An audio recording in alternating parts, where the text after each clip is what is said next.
Senhor presidente, senhores vereadores, senhoras vereadoras, o público presente, que do início da sessão para cá lotou ainda mais o plenário. Boa noite, bem-vindos.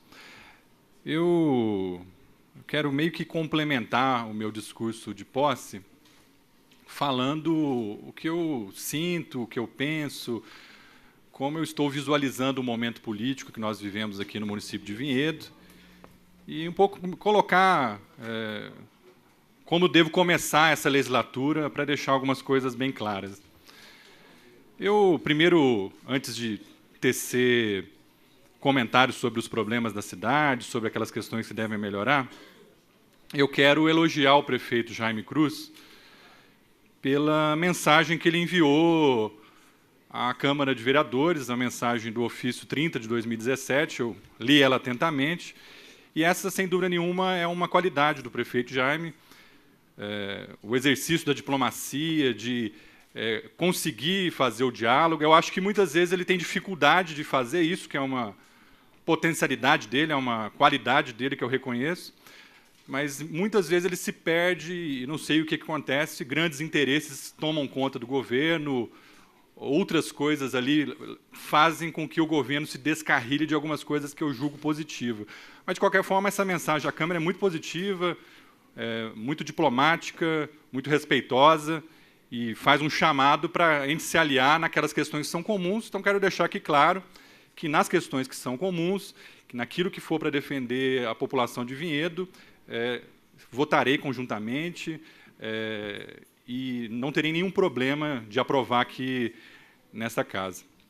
E comecei falando do prefeito Jaime, porque ele tem uma frase interessante. Eu já ouvi ele falar várias vezes. Ele fala... tem gente que fala que é a favor do povo. Todos os políticos são a favor do povo, não tem como não. E ele sempre frisa isso, eu acho que é uma coisa interessante. Mas por que eu estou falando isso? Porque, às vezes, se fala isso com uma forma de tentar desmoralizar alguns setores de oposição ou mais independentes, do tipo, de reiterar que, olha, o que é bom eu voto a favor, o que é contra eu voto contra. Óbvio, isso é óbvio. Todo mundo vai fazer isso aqui. Quem é que vai vir aqui na tribuna e falar, eu vou votar contra o que é bom? Então, todos vão falar isso. Então, eu quero deixar muito claro que, nessa guerra de palavras, de símbolos, etc., eu não vou me apequenar, não vou achar que ser vereador mais independente, mais de oposição, é algo ruim. Muito pelo contrário, eu sou representante de um setor expressivo do município de Vinhedo, provavelmente a cidade de Vinhedo, em sua maioria, contesta o governo eleito, isso foi colocado nas urnas. Então, eu quero aqui colocar muito claramente, eu sou um vereador de oposição. Eu vou ser respeitoso, vou votar o que é a favor, mas eu não sou mais ou menos, não. Eu sou um vereador oposto às políticas do governo municipal. Eu fui eleito pela oposição, eu coloquei questões que as pessoas votaram em mim, que são diferentes do grupo que está no poder já pelo 5º mandato e já teve a sua oportunidade. Então, eu discordo, eu respeito, mas eu discordo e quero deixar aqui muito claramente que a oposição tem um papel no parlamento, no governo, lá no Congresso Nacional, na Assembleia Legislativa e aqui na Câmara de Vereadores. Porque, às vezes, eu sinto um certo constrangimento, às vezes as pessoas não gostam da ação da oposição, mas cada um tem a posição que escolheu. Quem quiser ser governo 100%, seja. Quem quiser ser governo 60%, meio do muro, seja. Mas que se respeite a posição de cada vereador. Que não sinta recalque, que não sinta ciúme, que não fique depreciando a palavra do outro vereador, seja pessoalmente, seja na internet. Então, eu vou colocar a minha questão. Quando der para fazer isso que muito bem colocou o vereador Sandro Rebeca, eu seria um vereador de fiscalização preventiva, ou seja, se antecipando, colocando propostas, e já fiz isso aqui muitas vezes, através de comissões, através de discursos, através de ofícios, através de ligações, através de proposituras das mais diversas formas. Quando for possível, eu vou ser um vereador de diálogo e de sentar na mesa, como nós fizemos já no início do ano em relação ao transporte dos estudantes. E, quando necessário, sim, serei um vereador de denúncia contundente daquilo que estiver errado. E não vou ficar nem um pouquinho acuado com nenhum tipo de constrangimento que se coloque como se isso fosse uma coisa ruim. Muito pelo contrário. Isso tem um papel importante na sociedade, tem um papel importante no parlamento, e eu peço àqueles que têm outras opções que respeitem essa opção daqueles vereadores que compõem uma bancada mais oposicionista, que é saudável para a cidade, e, aliás, a cidade pede que as coisas sejam assim. Da mesma forma, eu quero deixar aqui claro que eu vou continuar fazendo aquilo que eu chamo de varejo da política, e também respeito os que fazem diferente, mas aquelas questões menores, dificilmente eu vou trazer aqui para a tribuna. As questões menores eu vou resolver por e-mail, por WhatsApp com o secretário, com telefonema, com indicação, com pequenas reuniões nas secretarias. Então, aqui na tribuna, eu vou colocar o que eu chamo de grandes temas ou de questões que afetam toda a cidade, e esse é o meu jeito de lidar. Os vereadores que estavam na outra legislatura sabem disso, e a gente se respeita, mas quero deixar claro que essa questão vai ser muito clara e eu vou continuar fazendo sem nenhum tipo de constrangimento. E quero aqui ressaltar algumas questões que eu acho que são importantes agora no início da legislatura, e que o governo tem que pensar com carinho sobre elas, e que aqui na Câmara de Vereadores a gente tem que se debruçar, refletir sobre elas.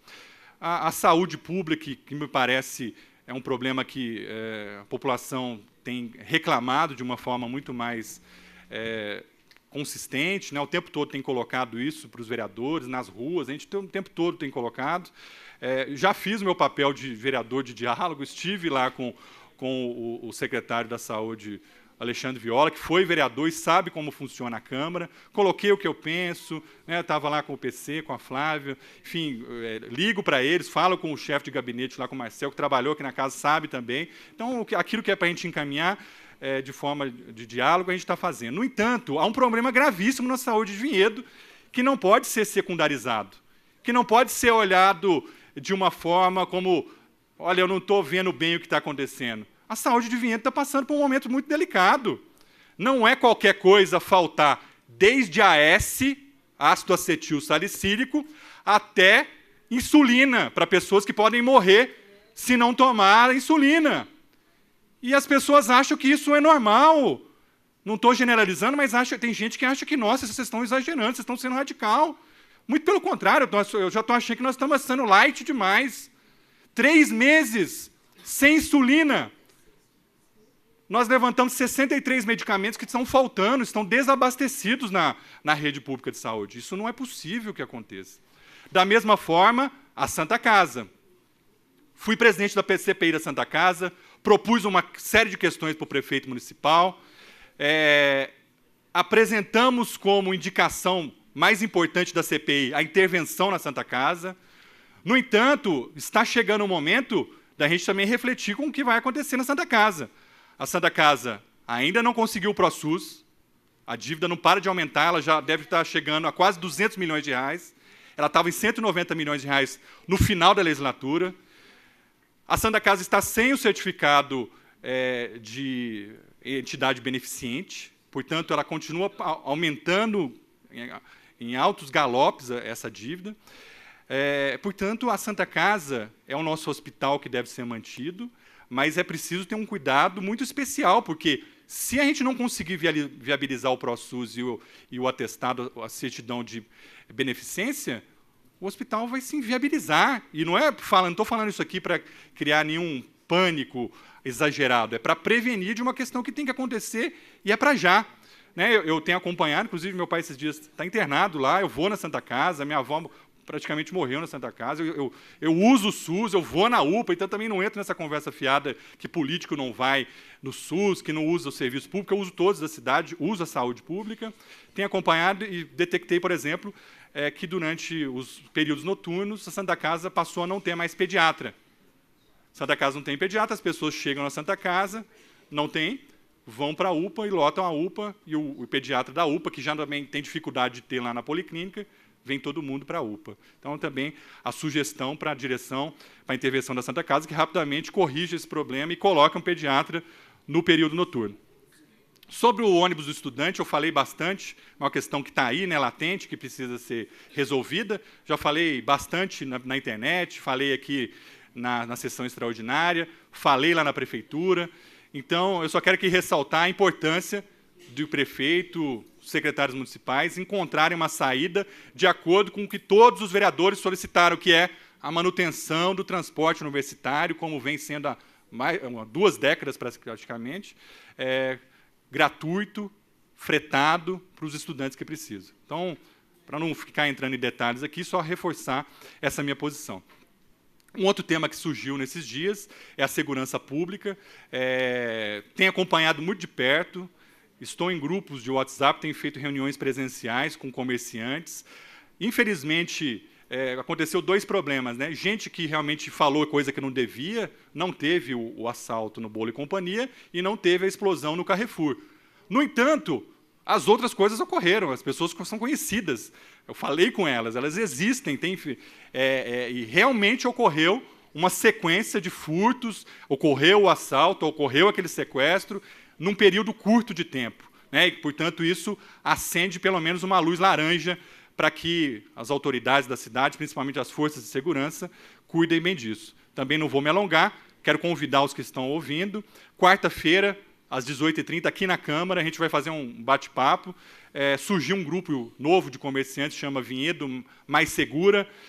Esse grupo de comerciantes está montando propostas, tem falado com muita gente. Eles estarão aqui, inclusive aqueles áudios lá, boa parte desses áudios são dessas pessoas. Vou convidar, aliás, já convidei o secretário de Segurança, Toninho Falsarella, vou convidar outras autoridades, vai ser uma roda de conversa, os vereadores estão convidados. Quem quiser comparecer será muito bem-vindo. Mas a gente quer o quê? Ouvir, sentir o que está acontecendo, ver o que é real e encaminhar algumas propostas para as forças de segurança, quem sabe elaborar um documento. Do ponto de vista do planejamento urbano da cidade, continuo vendo como uma preocupação, já agora no início da legislatura. Acho que a questão do plano diretor ela é bastante importante, às vezes parece que é uma lei burocrática, as pessoas não entendem muito, né, principalmente o grosso da população tem dificuldade de entender o que é o plano diretor, mas o plano diretor vai definir o futuro de Vinhedo. É o plano diretor que vai definir onde vai poder construir casa, habitação popular, onde não vai poder. Se vai expandir indústria ou não vai expandir indústria. Onde vai ser reserva legal, onde não vai ser. Onde vai ser área de preservação permanente. Onde vai ser área de interesse turístico. Enfim, é uma legislação extremamente importante. Ela está paralisada, mas volta agora, nas próximas semanas, nos próximos meses. A Câmara Municipal tem um dever gigante de fazer esse debate de gente grande, né, para que a gente não deixe os grandes interesses econômicos interferirem na vida da população, para que os interesses da especulação imobiliária não fiquem acima dos interesses do direito à água, do direito ao meio ambiente, do direito às pessoas circularem livremente pela cidade. Então, eu também espero que a questão do planejamento urbano seja uma pauta importante agora no início do mandato e que a gente dê as respostas corretas. E quero aqui cobrar algumas pendências, rapidamente, só tem 2 minutos, mas de questões que demonstram que o governo de Vinhedo está está bastante descarrilhado. E vou provar que a questão de que Vinhedo quebrou com as finanças e etc., e que reduziu muito os recursos federais e estaduais, é papo furado. Não porque não teve nenhuma redução, teve a redução, mas não é o que o governo fala e não é o eixo central. Vou dar um exemplo aqui como um tira-gosto. Agora acabou de fechar os números, Vinhedo já registrou, entrou nos principais órgãos nacionais. Vinhedo gastou 50 milhões de reais a mais de 2016 em relação a 2015. Os senhores e as senhoras acham normal uma cidade que reduz a sua receita? O que acontece em casa quando reduz a receita? Eu compro mais um carro? Eu compro caviar? E não, Vinhedo fez isso. Só que não fez isso para a população, porque, do ponto de vista das obras de infraestrutura, quase todas são obras financiadas pelo governo do Estado de São Paulo e pelo governo federal. Então, nós precisamos entender o que aconteceu com as finanças de Vinhedo. Como é que pode um governo, em ano eleitoral, gastar 50 milhões de reais a mais, alegando que o ICMS e alguns outros impostos reduziram-se bruscamente? É algo que a gente tem que ver com muita atenção. Estou dissecando o orçamento público de Vinhedo e vou apresentar aqui as provas. O CRAS, parado. Precisamos do CRAS funcionando. A Praça de Esportes do Alto do Morumbi, vergonha, porque a verba já entrou nos caixas e Vinhedo deixou ela parada. Moradores da FEPASA, que Vinhedo tem que dar o espaço para eles morarem, já foi notificado pelo Ministério Público Federal. Vergonha, ainda não colocou. As creches, perdeu 2 milhões e uma outra obra estava lá parada com o pessoal morando lá de rua. Estive lá com o vereador PC. E, finalmente, a questão dos dados públicos, que não estão lá os contratos de 2016 e algumas outras questões que eu quero cobrar que o governo deixe isso abertamente, como diz a legislação. Conclua, vereador. E quero aqui deixar o meu apoio e manifestar que estarei presente no dia 12, junto com a população, no protesto em defesa dos direitos da população.